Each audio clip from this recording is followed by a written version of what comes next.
All right, we are off the edge. I'm Jake Ellenbogen. He is Cameron Lynch. And today we are going to continue on with our series. We're going to be moving on to the tight end position and ranking our top 10 there. But we'll get into it. The usual, Cam, we'll talk about the honorable mentions. We'll give some guys some love that didn't quite make our top 10. And we'll have a nice little conversation about who's the best in the game at the inline, and in some cases, guys that split out wide, guys that are big slots. So it should be fun. Honorable mentions. People have to pay attention to the honorable mentions, right? I think DeAndre Hopkins was in our honorable mentions for wide receivers, and I think he ended up getting cut like right when we released the episode. And people were like, "Why the heck is he not in your top 10?" And I think you talked about it. You're like, I don't know where I stand with D-Hop, So people have to pay attention to honorable mentions. There's a lot of guys, we talk about Mike Evans, right? There's a lot of guys that aren't on our list, but we're going to discuss them throughout the episode. So listen closely, y'all. Listen closely. Absolutely. So with that said, we'll get right into it. Bet Online, just so you know, is your number one source for all your basketball info, stats, news, and scores. Get the latest odds and lines and the latest matchup reports for this year's NBA playoffs. BetOnline is your sports intel headquarters this season, as we have you covered for all your insider sports wagering needs, from basketball, MLB, NHL, golf to UFC and boxing. The fastest and easiest way to get your betting info, including live betting options and your favorite casino and card games available to play right from your home. Head to the website today or use your mobile device to get in on the action. Be sure to use our promo code BELIEVE to receive a 50% welcome bonus on your first deposit. Bet Online, where the game starts. So, Cam, we're going to start with the honorable mentions here. I got a few of them. I think that this one, I really came close to putting 10, even 9 at one point. It's Evan Ingram for the Jacksonville Jaguars. He might even be in your top 10. I mean, he is a really good player, and he's gotten better as a blocker. He was really good as a receiver, really key for Trevor Lawrence, and just what he was able to do down the stretch. He's the reason why, I have him there and really close to putting him in the top 10. Then after that, I had Dalton Schultz, who is now with the Texans. I thought he really offered a nice safety net for Dak Prescott, but apparently the Cowboys didn't feel like they needed him anymore. So he moves on to Houston. He'll be a nice safety net for the young C.J. Stroud. And then you look over at Cole Kmet, just what he's been able to do and how he's, continued to develop with Justin Fields. It'll be fun to see those two grow together, because I think last year he really found his stride. And then Dawson Knox. I know you go out and you add Dalton Kincaid, in Buffalo.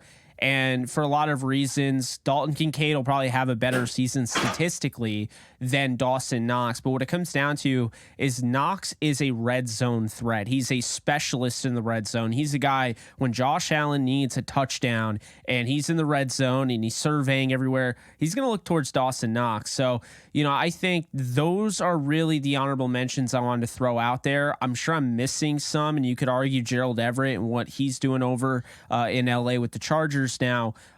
He could be on the list this year, but those are the guys that I had. I like it, Jake. And a couple other honorable mentions. People pay attention now, but David Njoku.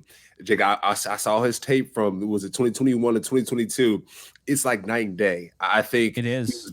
Very green athlete. I think he's one of those players where he can run fast, he can jump high. He's just a football player. And I think now you're seeing a professional football player, Jake. I think you're seeing a more fine-tuned athlete. I think a weapon for the end zone. A lot of times now with David, you see those 50-50 balls. He's coming down with them. I think you see in the way he runs, Jake, just his running form. He looks more like an athlete now, more like a fine-tuned athlete. So David Njoku, he's on my honorable mention. I think he can easily jump up and get on this top 10 list for sure. Jagosium and Okonkwo, Jake, for the Titans as well. I know the Titans loaded up in the draft this year, but I do believe Okonkwo. I like him a lot. Yeah, he's a red zone problem, Jake. That's one of my notes I have for him. Just problem in the red zone problem. He can go up and get that football. I looked at some of the tape against the Colts, Jake. He had his way against the Colts. If people go back and watch that tape against the Colts, he was doing anything and everything he wanted to. It's unfortunate Zaire Franklin. I played with Zaire at Syracuse. He's one of my young guys. Okonkwo was going up top on him. You know, those one-on-one matchups, he's winning those. And as linebackers, it's kind of tough because you get paid to stop guys like that. And I think Okonkwo, he's able to really just expose people in that one-on-one space. I think he's more strong than he is fast, Jake. He's not looking to blaze, but I think he's looking to run over a couple people and take a couple people with him. So I see his strength there, Jake. Those are my 2 honorable mentions. I'll keep them tight right there. I'll keep them tight because we can go all day about the tight ends, but I like those 2 as my honorable mentions so far. You certainly could. Noah Fan of Seattle, I think, is someone you could have mentioned as well. So definitely there are a lot of guys, right? I want to just real quick with Chig Okonkwo. Loved him coming out of the draft. Felt like he was somebody coming out of Maryland that, you know, was the closest to what you see with, Juice, use check. You know, I think when you look at the way use check is utilized, like that's how they wanted to use Okonkwo. What I was really impressed with was his ability to really destroy defenses with that seam buster. You know, what he was able to do up the seam. He's just a threat, man. You know, he could have no catches all game. He could barely be on the field, and then he comes out 56-yard touchdown. You're like, what? Like, you know, so I'm excited for his future. I think he was a 5th round pick, so you love to see that. So let's get into it. My number 10, I got Tyler Higbee of the LA Rams. You and I have both talked about it. This guy does not get enough love. He probably should be maybe a spot higher, but you'll understand why I didn't put him there. But yeah, I really like Tyler Higbee and what he's done with the Rams, the consistency he's shown. He has this injury-prone label for whatever reason, Cam. We've already hashed this over on Believe in Rams. He's not injury-prone. The guy played every single game last year. It's his second most, receiving, output in his career last year. So he's number 10. Number 9, you mentioned he should be in the top 10. I got David Njoku. Okay. I loved his tape. He's somebody that came alive.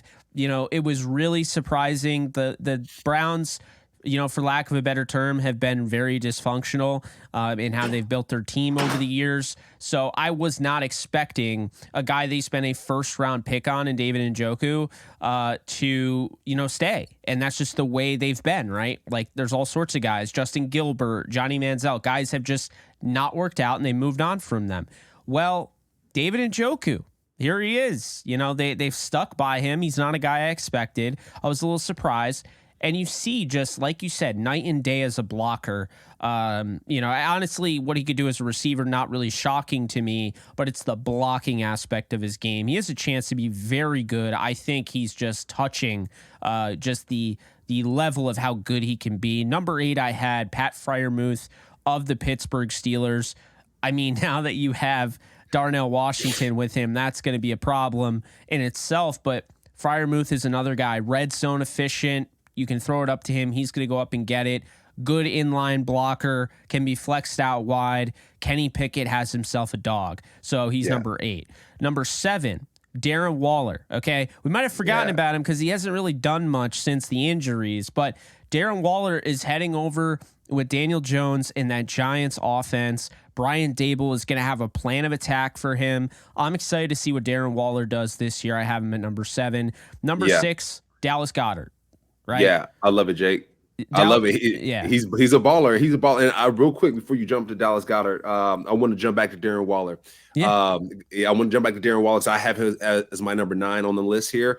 We talk about the ability to make plays. The fact that the Giants picked him up, that's next level. Coming from the Raiders, going to the Giants, he got paid the bag, and he deserves that. We talk about a tight end that looks more like a wide receiver. Darren Waller would be that guy. He can run. He can jump and he can do it all, Jake. And then I'm going to go to my number 10 really quick.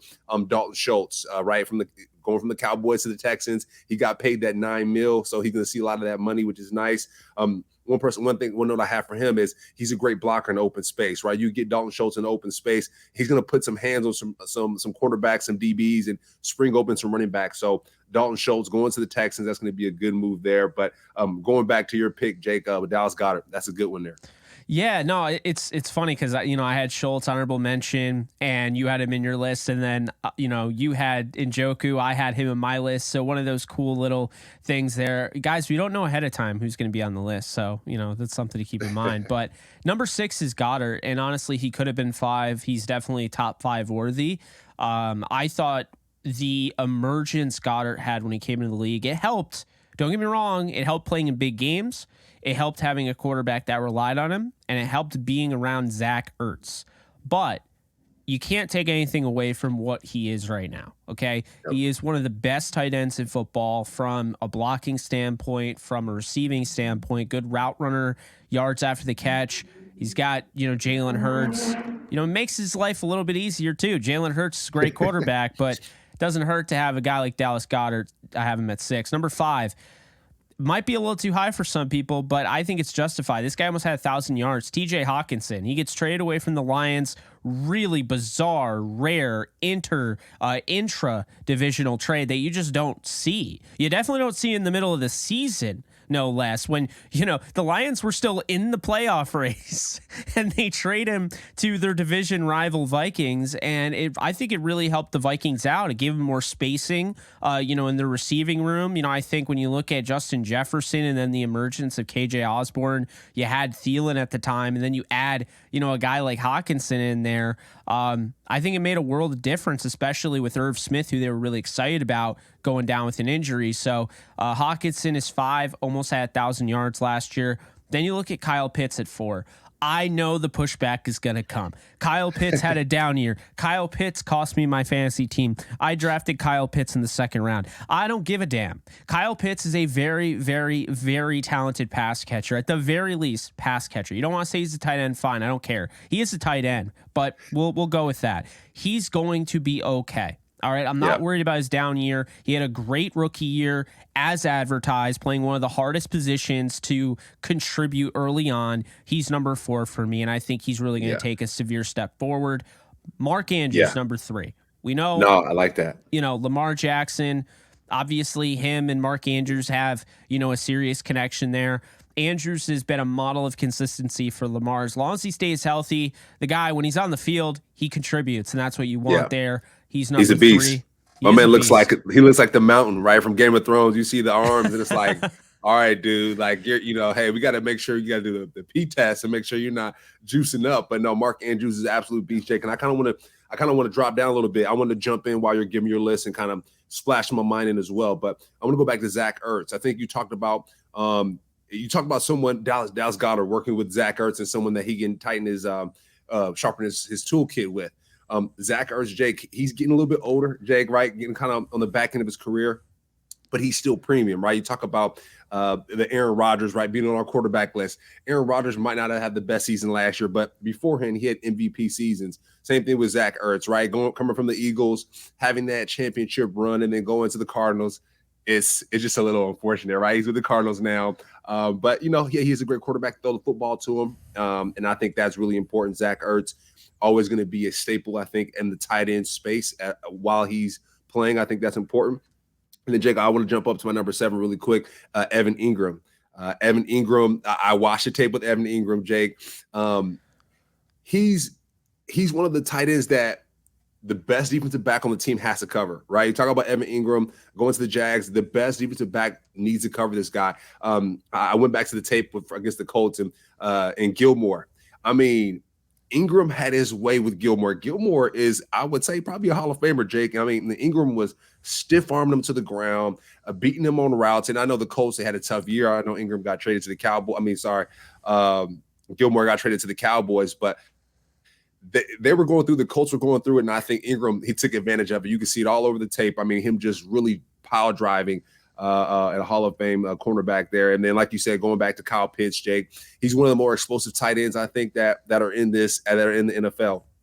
You say he's more of a receiver. I think so, too. I mean, he has a high floor, I think, and a high ceiling, and he makes contested catches like no one's business. So I know you're about to jump up to your number 2 and number 1, Jake, but I wanted to jump in and kind of share some of mine as well. No, absolutely. And I think going back to Andrews, I think I'm going to say this because my biggest concern with him was his blocking. We saw it come out of, Oklahoma, very good pass catcher, wasn't the best blocker. It's why he ended up going in the 3rd round. He's really improved, Cam. Like, I don't think it's not talked about enough how much of a better blocker he is. now than when he, entered the league. And, I know people will be like, well, obviously that makes sense. You get better over time. That's not always true. Okay. Yeah. That's not Facts. always true. So, for anybody out there that's a little worried about our guy, Dalton Kincaid, well, just remember, Mark Andrews was that guy that was just drafted to be a pass catcher. And sure enough, he's turned himself into a really good all-around tight end, top 3 in the league. Number 2 for me is George Kittle. And I'm going to make a really weird thing here. I think George Kittle could be number 1. The reason I say that is the injuries are, I think, the one thing that holds me back from saying it. And obviously, Kelsey had 600 yards more than Kittle, which is insane. He also played 2 more games. But here's the point, okay? Is George Kittle doing the same thing Kelsey's doing with Patrick Mahomes? How can we say he's not? Yeah. You know what I'm saying? And yeah. Is Kelsey doing more than Kittle in the 49ers offense when you have guys like Ayuk and Debo and Christian McCaffrey? It's like the Gray Show on Turf effect. People want to hold, Marshall Faulk didn't have as many touchdowns as LaDainian Tomlinson, and Tomlinson. Yeah, but Tomlinson was the offense. Okay. Yeah. Tomlinson was the offense. He was the driving force of the San Diego Chargers with Phillip Rivers or Drew Brees, whatever you want to say. Marshall Faulk, you can look at it one way, and I know people look at it the way of, well, Marshall Faulk had Isaac Bruce taking away, Hall of Famers. yeah, like he had Isaac Bruce, he had Torrey Holt, he had guys like that taking, the attention away, right? Yeah. Which is a good thing because it makes your life easier.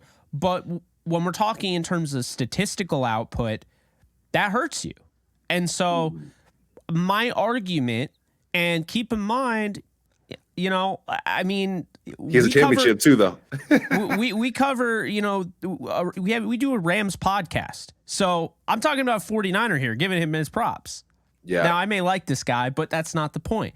The point is, I think Kelsey's the best, but I don't think it's unfair to say that, I think Kittle could very well be in that conversation. And if the roles were reversed, Kittle having 1,300 yards is now the question because he had one of the greatest tight end seasons ever. He broke a record his second year, and this is a 5th-round pick. So I don't think he gets enough credit for that either. Yeah. No, you're right. And Kelsey, outside of Patrick Mahomes, is the best player on that offense and defense as well. So at the end of the day, you get the ball to him, right? And you talk about the 49ers, they have they got Christian McCaffrey now, Jake. So it's going to be a lot. So for Kittle, like you said, I think if he was in the Chiefs situation where he was with the Patrick Mahomes and the best player on that team, then I think he gets the love that Kelsey gets. But it's tough. He has mad people that he has to contend with to get the football and actually get some shine. Absolutely. No, I absolutely agree with you. And, I think at the end of the day, it's healthy to have this type of dialogue just to kind of shed some light. It's not hating on Kelsey because what he did, and he's my number 1. Again, 1,300 yards, 12 touchdowns. But it's also fair to be like, hey, George Kittle has had that output statistically before. And he doesn't have Patrick Mahomes throwing him the ball. As a matter of fact, I don't think he's ever had a top 15 quarterback throwing him the football because I don't think Purdy's that yet. I don't think you could say, obviously, Trey Lance, Sam Darnold, Jimmy Garoppolo. He hasn't had a top 15 quarterback. So what he's been able to do without that, it's impressive. However, this is where I would have pushback because you can't take away from the results that are there. You can say, okay, maybe, but you can't take away from the results that were there. So I'm not trying to talk out of both sides of my mouth or anything, but Kelsey has literally had 1,000 yards every single season since 2016. That is unheard of. And that also 2016, 2017, he didn't have Patrick Mahomes slinging him the rock. Patrick Mahomes took over in 2018, and that was by far his best season. Yeah, I mean, at the end of the day, you mentioned it. He has one of the top 10 quarterbacks of all time, maybe 15 of all time, throwing him the football. So you're going to eat at the end of the day. And so that's a blessing. At the end of the day, Kelsey, he's my number 1 as well. Kittle, we can go back and forth, but Kelsey just has a better situation. He is one of the better top 15 coach of all time, top quarterback of all time. So he's going to be number one. Like until one of those two pieces leave, like I think we just point blank period. Blocker wise, I'd take Kittle. I wanted to throw that out there. Okay, because he's a menace. He's a menace. He's grimy. He's gritty. But if the game was on the line and I need a dub, hey, it's hard to turn away Travis Kelce, who's had 1,000 yards every single year since 2016, and he's missed what, 2 games, 3 games? Yeah. And like you said, it's one of the hardest positions to play. I mean, we talk about some of the best defenders covering the tight end. Like same thing for Kelce too. Like when he's on that football field, like have 2 or have your best coverage guy cover him. He's going to beat him. Like it's just tough. Like you're going to have your best cover guy cover him, but he's going to beat him. And you just have to deal with it. And so Kelce, he's next level. So that's my number 1 as well. And I'm gonna jump back down to 5. Talk about Kyle Pitts being explosive, nasty. I think next for me was Dallas Goedert as well. We talk about Jalen Hurts being able to scramble. I think he's a perfect target for that, and he's benefited from it. Jake, we talk about if some of these players have entered the Super Bowl or in the playoffs, you got to put them in your top 5 or your top 6 because they didn't get there for no reason. Jalen Hurts was able to get that bag because of a guy like Goddard who's able to, be that safety valve for him. So valuable target. Some of the notes I have for him is he's very shifty, Jake. A lot of times you see him kind of shaking people. He doesn't really look, crazy elusive on the tape, but I'm sure in person, that game speed, he's like, he gives you that 1-2 and he's by you. So, another note I have too, he's always open, Jake. One thing I realized, he's always open. So a lot of times when it comes to tight ends, they do a good job of really baiting some of the linebackers. Like, hey, I'm going to block, but I'm really going to go that way. And then a lot of times in that piece, a linebacker will lose his eye. So he's like, okay, this guy's blocking. Let me turn my eyes to the quarterback. And there you go. Goddard wide open, 20-yard catch. He's shaking people and running. So I got him at my number 5, Jake. And then going up, I got TJ Hawkinson as well, right? Going from the Lions to the Vikings. I have in my notes, he just has nasty ass hands. Like his hands are stupid. Like they're just nasty. You see some of the catches he's diving and it like fingertip catches and like teach tape things that you just put on the sizzle reel and like, hey mom, I want a Hawkinson jersey because he's catching I want to catch the football like Hawkinson. So he's a very talented tight end. Like I said, crazy hands, making big plays looking to make big plays after they catch. He has that Kittle and Kelsey big play mentality. Like, no, I'm not going to only go down here. I'm going to catch a football and I'm going to go run for a touchdown or I'm going to get a first down and push my team forward. So TJ, I got him there. The next, Mark Andrews, like I said, he's looking like the mountain. You mentioned him getting better at the blocking game. I think that's really important. We also talk about Lamar Jackson, the other highest paid quarterback in the league. So who is he throwing to? He's throwing to a guy like Mark Andrews. Mark Andrews has been there for him for a long time, and he's blocking for him. He's catching for him. And so you got to recognize these players. When you got a great quarterback, who is he throwing to? Who is he finding success with?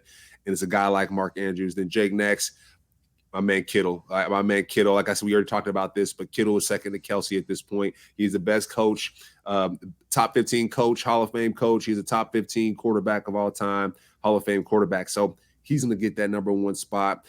Kelsey, to see what he's done with his brother, I would say, his own podcast, it's the superstardom that he brings to the game of football. He hosted SNL. Like he just does things that are just next level. I mean, Kittle as well, great personality. It pops through the screen. You could feel it. But Kelsey has both guys. I mean, Kittle was at WrestleMania. Yeah, it was cool. I can see him being a wrestler, right? Kittle being a wrestler when he's finished playing. But I think that's what he's going to do. Yeah. They both have great personalities, Jake, superstar personalities. And our league is in a great spot. With tight ends like this, they run tight end U. I know that's a lot of tight ends. Kittle, they go to their camp and get right there. But our league, the NFL, is in great hands with tight ends like this. I think one of the more impressive group of tight ends I think that we've seen in a while. No, I agree. I think what makes it so great is that you have your upper echelon. So you have your Kittle, you have your Kelsey, you have your Andrews. I think people want to just get rid of Kyle Pitts like he's nothing, and just forget about the season he had. But I'm not one of those people. I mean, I think that, Kyle Pitts is somebody that, look, if he ends up leading the league in receiving this year, Wouldn't shock me, right? You know, I think another thing that's important is you have a young quarterback. They're riding with Desmond Ridder, and he was my number one quarterback last year in the draft. So I love it. I'm happy for him. Keep the young quarterback ecosystem alive and well. Don't Heineke give up behind on him. You know, I feel good about that, right? Like, you know, Mariota was the guy last year. You got Bijan in the backfield now.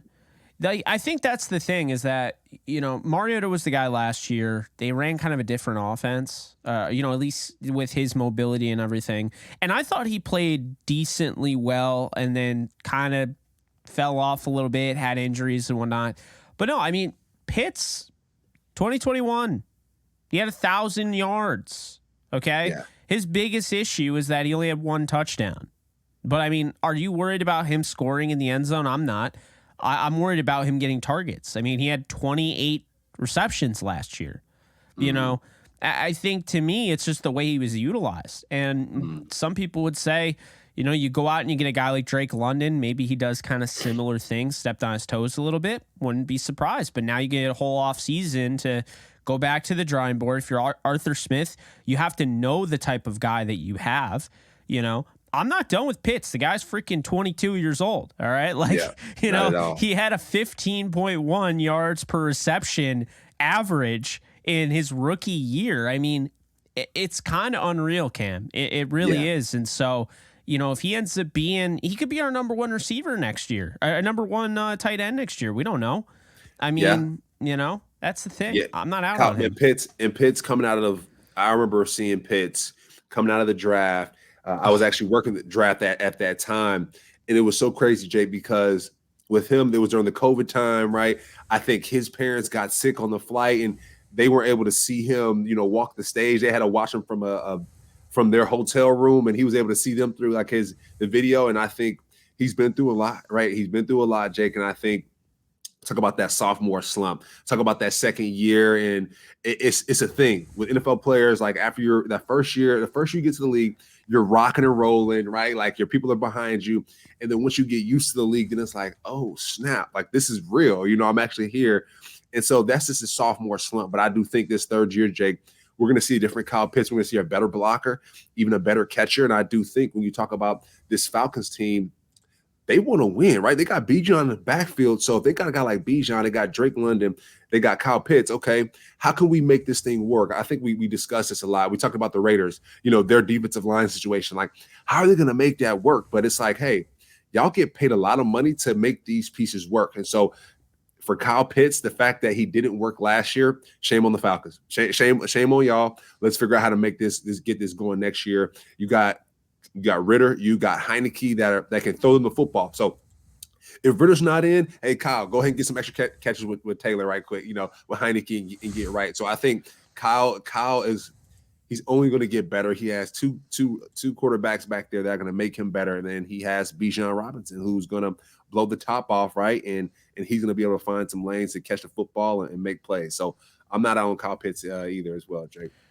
So we talked about both of our top 10s. We've talked about the top guys. Let's shift gears a little bit to, you know, kind of a little bit towards the bottom of our top 10. You know, guys like Tyler Higbee, guys like David Njoku. David Njoku. All right, let's talk about him for a second. All right. He played 14 games last year, so he missed 3. He ended up with 628 receiving yards. After missing 3 games. He had 58 receptions, had 4 touchdowns, and he was the 7th overall tight end according to PFF, their grading system, which is subjective. It's not the Bible, but it's worth taking note, right? This guy is 26 years old. He's right in the thick of his prime. I would feel very confident in saying, as he gets that, you know, confidence, that chemistry, he gels a little bit with Deshaun Watson, who he probably only played a few games with. We could see some serious dividends. Like this guy can end up having over 800 yards this year. Yeah, no, I like you said, he's just getting better. He's getting better year after year. Watson, we'll see what happens with Watson, right, Jake? Because we talked about that on our quarterback, write up. before everything happened with him in the offseason, he was on the incline here. So he made a big dip, and what does that look like? And I do think Njoku, his success and his progression is going to help Watson out, and that's only going to push things further. And we think about the backfield that they have as well, Jake. We talk about Nick Chubb being one of the better backs in the league. You say he's probably top one, top two. I'm sure if he opens up a few things, he can be that. But to have that type of backfield, to have that type of quarterback, Njoku has to eat, Jake. He has to eat, and I think he's only going to get better and better. And going back to Higbee, you mentioned the injury piece. We talk about just the Rams and some of the tight ends that they brought on, right, with Hunter Long and what that looks like. I think this year Tyler Higbee has the best year of his career. The reason why I say that, he has to make it happen. I think he's been on the Rams, I think, the longest. Him and Aaron Donald might have been on the Rams for the longest. But Tyler Higbee, he has to make it shake this year, because I think teams are looking like, hey, is he going to be out of the league out of the league in a couple of years? I'm not sure. Is he going to be healthy? Is he not? So I think Tyler Higbee this offseason, I had a chance to see him at Super Bowl, Jake. I mean, my man is looking yoked up, next looking, just strong. He's ready to roll. But I think he's going to have the best year of this year, because, like I said, what's the future look like for him, coming out? You got some young guys coming into this league. They're going to be cheaper. They're going to be faster. They're going to be healthy. And so Higbee, he's going to have to make it shake this year, Jake, and I think he is. I think with Matthew Stafford coming back healthy, I think Matthew Stafford's going to be throwing him the football, getting him open. I think Sean McVay, he's going to revive himself from last year. I feel like I'm believing Rams podcast again, but I have high hopes for a guy like Higbee as well, and that Rams offense. I think they're going to really open it up for him. And like I said, this is the year for him. This is the year. I agree. And, I think, it's going to be really important, because you don't have that number 2 receiver this year. I mean, you have Van Jefferson, but like normally, you're used to having 2 guys that are Pro Bowlers, right? Van Jefferson is your 3rd guy. So now it's like, it's a huge opportunity for Van, but it's also a huge opportunity for Higbee to once again kind of establish himself as that second option after Cooper Kupp. But you know who else it's also big for? Pat Freiermuth, who really took a huge step forward in year 2, which is why he's on both of our, rankings. And, I think the thing with Freiermuth is that it's only going to get better for him. When you have a young quarterback, he's not Aaron Rodgers. He's not Tom Brady. Kenny Pickett is learning the game. Okay. He's learning at the NFL level, and he's showing you signs that he could be a really good quarterback, but he's not there yet. Okay. And when you see Freiermuth, come up with 732 yards receiving last year, that tells me that this guy's getting better. And that's a really good sign to see. 2nd round tight end at a position that, hey, the sophomore slump is real. We just talked about with Pitts, but to see him get better. And also, let's keep in mind, look at how many weapons the Steelers have. I mean, it goes back to our argument, right? Yes, it takes, attention away, but those guys are also taking stats, if you will, away from Fry. So, Fry's trying to eat, but then it's like, well, Najee Harris, and you got Jalen Warren in the backfield, and they used him a decent amount. And then, oh, by the way, we just added Darnell Washington. And, oh, by the way, we just added Allen Robinson, and Calvin Austin's coming back. We got Deontay Johnson here, and we got George Pickens here. It's a lot, And so I think with Freiermuth able to still come out, with, that 700 mark, and I think he's going to extend that even more this year. It says a lot, I think. Yeah. You talked about tight end is the quarterback's best friend. So he has a young quarterback. And a lot of times, if he can't go to Allen and get make sure that he's open to throw the football, well, hey, that check down is going to be right there for Freiermuth. And then we talk about the big boy from UGA that's now going to the Steelers as well, right? So he's 6'7", so he has so many different options. A lot of times, when it comes to the offense, you're going to see a lot of 21 personnel, right? 2 tight ends and 1 running back, because you have 2 monsters that can hold it down. You can line up on opposite sides, the same sides, and you got Najee in the backfield, Jake. It's going to be a dangerous Steelers team. We talked about who won that trade between the Rams and the Steelers, and it's even talking through it, just talking through their positions. It's like, whoa, these guys are stacked. They make the playoffs every year. So, yeah, they're going to be cooking, I think, when it comes to the Steelers they're going to be a team to watch out for, right? We talk about our rankings. I know this week and next week we're going through all of our rankings, but the Steelers, that's a team to really, they might be a sleeper, they might be an honorable mention, but best believe next year, I think they're going to break that top 10 with flying colors. So, hey, they're cooking. And Jake, I want to talk about something really quick. I want to go back to Dalton Schultz. I want to speak about how they're going to figure out how to use him in that offense, right? In that Cowboys offense. Jake, remind me the Cowboys, their tight end pick. Who did they pick at that position? Schoonmaker. Yes, our guy Schoonmaker. So what's that going to look like for that offense? You got CeeDee Lamb, you got a elusive backfield, right, with Pollard back there. How does everyone fit? What do things look like for Schultz? What do things look like for Shoemaker? How is Dak Prescott going to navigate that? Well, you forgot already. Texans. That's right. Dalton Schultz went to Texas. I'm sorry. I don't blame you. They're both in Texas. That is totally normal.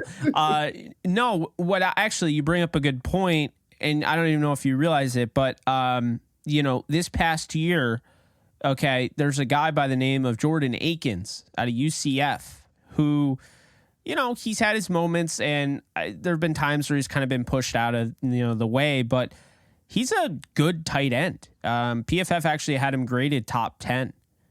Tied with Waller, but there's more to it than that. Had almost 14 yards per reception average, had almost 500 yards receiving, and this brings me to an interesting thing: is that Akins, you have him, and you go out and you get Schultz.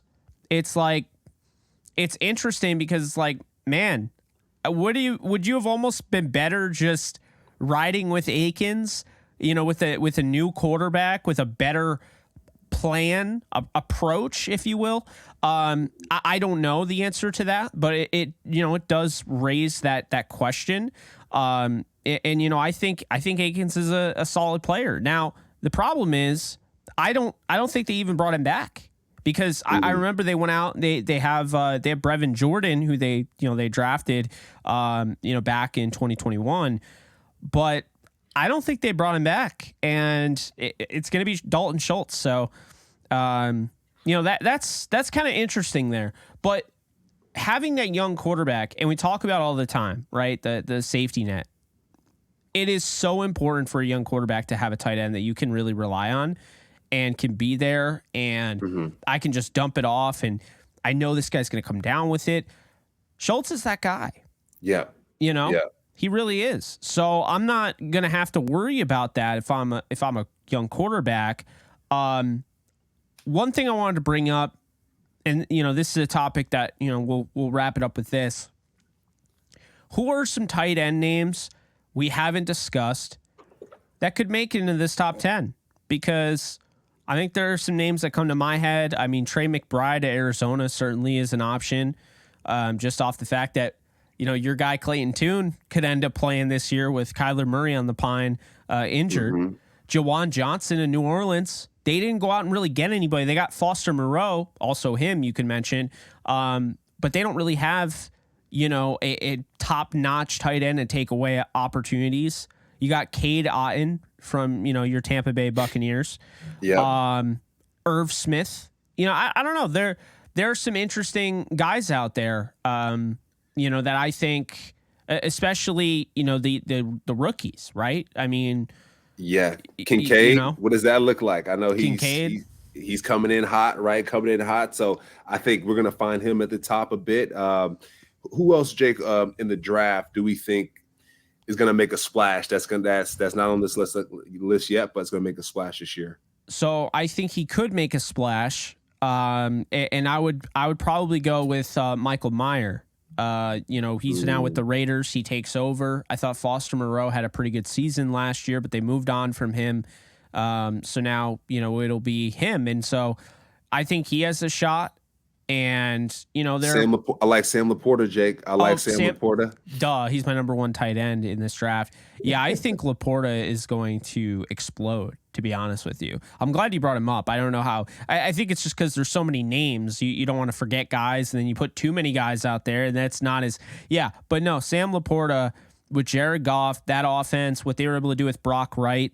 I just think at the end of the day, when you have an offensive coordinator like Ben Johnson who can put guys in position to succeed like that.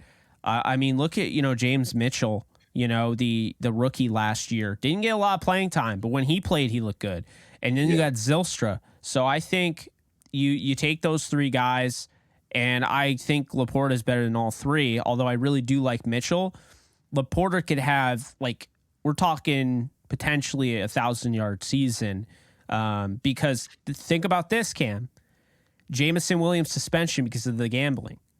Mm-hmm. So Laporta has a chance to right away insert himself as a top option and not really worried about being buried by guys like that. Yeah. No, I like that, Jake. I like that a lot. But going back to Kincaid, I'm just looking at it. I'm thinking about Josh Allen. I'm thinking about the Diggs brother.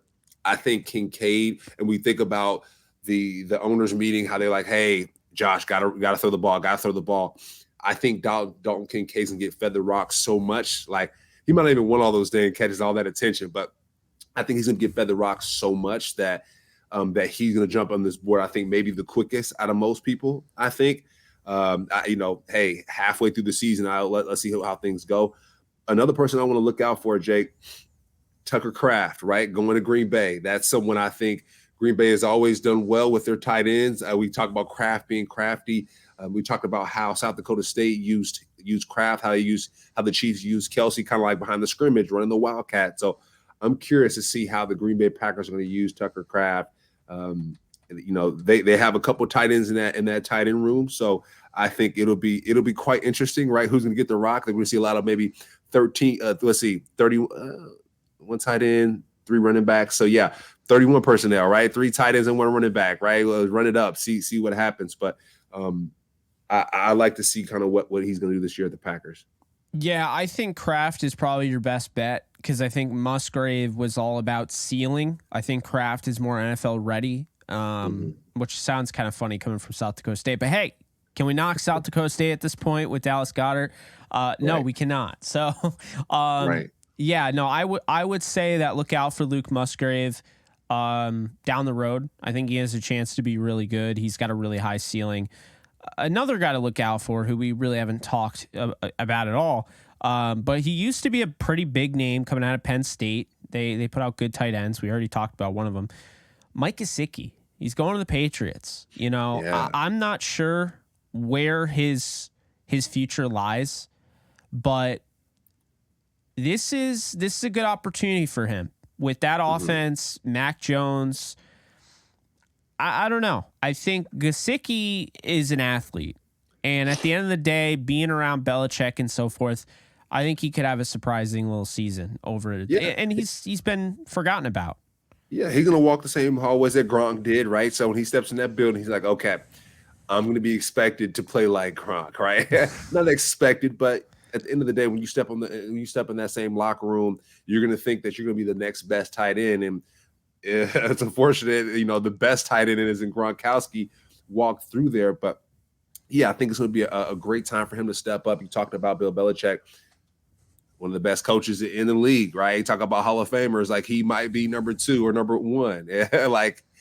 And so that's always gonna be a blessing. But Jake, one thing I want to realize too and recognize is as players are thinking about these trades and are shifting and moving, this could be their moment to revive their career. We talk about kind of some of the quarterbacks who revived their career last year, the Baker Mayfield, some of these other players. But for the people that are listening, that are watching Off the Edge, a lot of these players we're listing, and these honorable mention people that we're listing, these are the sleepers. These are the guys that we can see, hey, next year really stepping up and making it happen. We talk about going back to even the Kyle Pitts. That kind of sticks in my mind the most is people that you think you're sleeping on now, or that you're sleeping on now.